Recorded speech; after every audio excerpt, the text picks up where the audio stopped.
Hey everyone, it's Nicole and welcome back to my channel. So today's video, I'm going to be sharing with you tips and tricks that I use to save money. But before I do that, if you guys could do me a favor and click the subscribe button, hit the notification bell, hit the like button, all that YouTube stuff. It definitely helps me out a lot. My channel is slowly gaining more traction. I am a super new channel, so anything that you can do to help me out would be awesome. Thank you guys. And also let me know what content you guys want to see in the comments below. I'm interested to see what type of videos you guys want to see from me. So if you have any suggestions, any ideas, go ahead and drop them in the comments below. Okay, back to saving money. Saving money is hard. It's kind of like dieting. It's hard work and a lot of the yummy stuff you can't have. And in this case, one of my favorite things, iced coffee, is bad for my wallet and for my diet. I'm working on it. Anyway, it's hard, so most of us don't do it unless you're already contributing to your 401k or your retirement in some fashion. If it's automatically coming out of your bank account, that's probably the only way that you're actually saving money. But as for physically transferring money from your checking account to your savings account, most of us just don't do it. We take whatever money we have left over at the end of the month and we use it on stuff that treat yourself mentality of I want to buy an extra outfit, or I want to go on a day trip somewhere, or just using it to do something that you want to do. But there are ways to save your money without making it feel like you're missing out, and just putting a positive spin on it really helps. So the first tip that I'm going to share with you is being intentional with your spending. This is a very obvious duh kind of tip, but it really, really does matter. It doesn't always have to be a large purchase. Just stopping at a fast food chain on the way home for dinner that you weren't expecting to do can really destroy your savings account. Something that I find to work really well for me is if I really want something, I'll put it in my cart, or I'll have an idea of exactly what I want to buy, exactly where I want to buy it from, and I'll buy it a few days from now. I'll at least give it a day to think it over. I oftentimes find that by the time I put it in my cart and I wait a day, that the thrill of wanting to buy it is kind of over, and I've realized that one, I don't need it, two, I can get it later if I really do decide that I need it, or three, it's just not worth the money that I want to spend on it right now, and I usually end up not buying it. Now, obviously, this doesn't work for things like groceries. For groceries, what I do is I have a list, I stick to the list, and the only time that I impulse buy is if one, my husband texts me and tells me that he needs something that he forgot to put on the list, or I go to the clearance or discount section of the grocery store and I look through that to see if there's any good deals. But all in all, I find that if I wait a day or two, I'm much more level-headed about my spending habits. Another tip that I have is find what you want and then look on resale sites and see if they have the same item or a similar item that will work just as well, and those are usually half the price, if not less. I found so many amazing deals on Craigslist where I've literally had stuff in my cart from IKEA and then I go search it in Craigslist and I've gotten the same exact thing. When we first moved into our house that we're in now, I wanted a huge wooden dining room table, and those tables are expensive. They were like $1,000. I happened to be on Craigslist, and I had found a table that was $250. The only deal was we had to go about an hour away to pick it up, and it had a scratch or like a chunk taken out of one of the corners. We just sanded that down, replaced it. It was not a big deal, and that table looks phenomenal, and it cost me $750 less than I would have spent had I bought it retail. Plus tax, plus delivery, all that kind of stuff. We still had to go rent a U-Haul to pick it up, but that was like $25, not a big deal. Still saved us a ton of money, and I was able to put that extra $700 into the savings account. So really saved a lot of money doing it that way. Step number 2 is being realistic about spending. This one is hard because what you want to do is you want to bare bones your budget, not do anything extra, and then the second that you fail, everything falls apart. You don't want to budget anymore because you failed, and who wants to fail? That's not fun. So I know that January through October, I am the most frugal person you will ever meet in your life. I don't buy anything. My tennis shoes can last another season, right? My eyebrows can go another few weeks without being waxed. I buy almost everything generic. There are some things that I choose to not buy generic, like soda and Oreos. I will always buy name brand because it just tastes better. It just does. You can argue with me all day. But for most things, you can buy generic and it saves you money. But anyway, we rarely eat out. We make our cocktails at home. That saves us a ton of money. And from January through October, that works just fine. But getting into the holidays, I know who I am and I know that I love Christmas, and I kind of take that time and I splurge. We go out to eat a lot. We go shopping a lot. We do all of these holiday activities with our families, and all of that stuff adds up. And I don't want to sell myself short, and I don't want to be broke at the end of the month either. I'm just realistic about what I'm going to be spending. I know that my food budget will probably be about double than what it usually is. I give myself a couple extra $100 for entertainment. We're going to a lot more Christmas parties where we have to provide drinks or provide food. New Year's Eve, we usually get a VIP table in a hotel. So all of that stuff adds up. So I'm not going to pretend like I'm not going to spend that money, because what's going to happen is I'm going to spend that money anyway, and I'm going to feel really bad about myself at the end of it. And that's not what I want to do.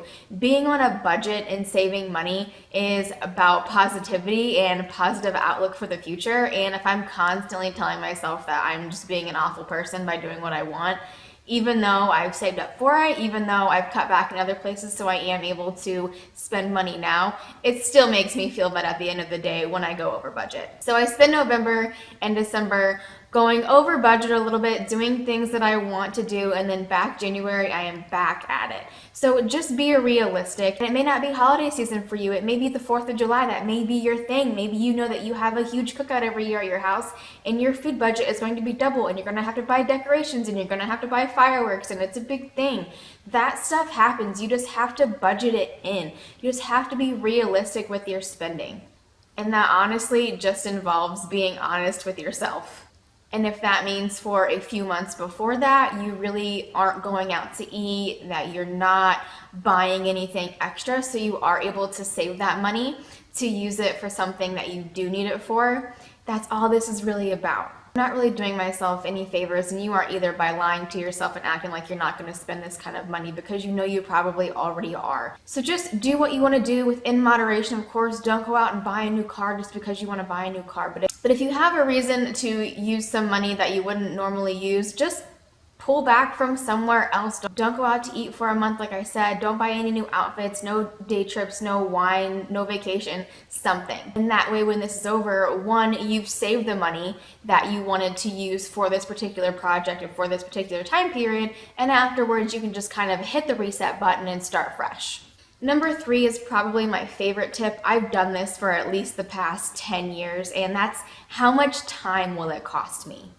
Even though it's all about money, this one necessarily isn't about money, it's about time. You're obviously working really hard at your job that you may not necessarily be wanting to be at. So turning it into how many hours or how many days do I have to work to pay for this item really puts it into perspective. I've talked myself out of so many items by doing this. Your time is valuable and you work really hard for your money. Is that item truly worth that much of your time? Especially if it's an item that you don't really need and that you're not going to get much use out of. Once you change your thought process to how many hours will I have to work to pay for this, it'll really change your perspective and you'll be more mindful of future purchases. Okay, step 4 is bank any extra money as soon as you get it. So aside from not going out to eat and saving all of your money, all of that stuff, this one is going to be really simple and really straightforward, especially if you're paid weekly or bi-weekly, because there are 3 or 4 months out of the year typically where you get paid an extra paycheck. And we all know what I'm talking about because those months are the most exciting. So if you get paid weekly, there are about 4-ish months where you get 5 paychecks instead of 4. I get paid on Friday, so some months there are 5 Fridays in a month, sometimes there are 4. So I take that extra paycheck that comes in when I'm getting paid that 5th time on that 5th Friday, and I take that entire check and I just push it right into savings. You're not using that extra money the other 8-ish months out of the year, so you obviously don't need it. So go ahead and use that and start your savings account with it, and it will add up. So say you're making $500 a week, and there are 4 months out of the year where you're taking that $500, that's $2,000 a year. It's not a crazy amount, but it is a lot.